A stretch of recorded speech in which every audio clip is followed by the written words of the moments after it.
the scoring at the end in both of those games obviously stands out, and that's something that has to be addressed.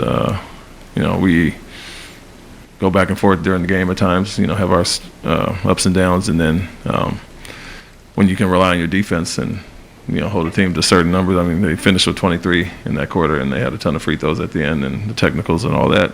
So we are guarding well enough and holding Minnesota to 100 until they go on their run. But we're struggling to score at the end, and so that's something that needs to be solved.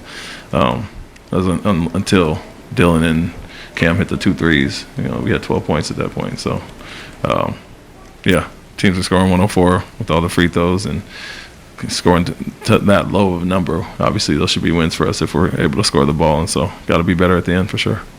I mean, they tried to make us prove it. Went under a lot of pick and rolls. They relied on Bam to guard one-on-one with Alpi, and he struggled a little bit there in the fourth quarter, and then went under a lot of pick and rolls, and obviously we didn't shoot it well in that fourth quarter. So took away some of our driving lanes by going under, but teams have done that this year at times, and I just think as a unit, as a whole, obviously when you look at the numbers of fourth quarter only, a few guys were 0 for 3, 0 for 4, and then it puts the onus on some of our vets to try to do more, and that doesn't always work out. I wouldn't say desperate. I mean, you're searching for someone to, kind of shoulder the load, I guess. You like to do it as a team, like we try to do all game, or you go with a hot hand at times, but teams aren't going to allow you to just continue to go with what works. You have to find secondary options, and that's when, whether it's Alperin in the post and finding guys open, you got to make those shots, or other guys penetrating and setting their teammates up. And like I said, they went under a few times and bottled up the lanes,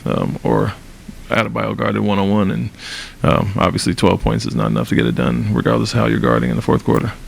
Yeah, I mean, we kind of built that reputation last year, and taking on that mentality. So I think the league and teams know what we're about, so that's nothing new. And like I said, going into this year, the fact that we've laid that foundation and mentality of toughness and competitiveness and effort and all those things, now we just have to add the IQ and the finishing to it. And so I think more so that's been there, done that last year, and need to figure out the other side now, which is finishing games, IQ stuff and experience, stuff that happens with experience with our guys, and not being deer in the headlights, so to speak, at the end of games when it's our first time.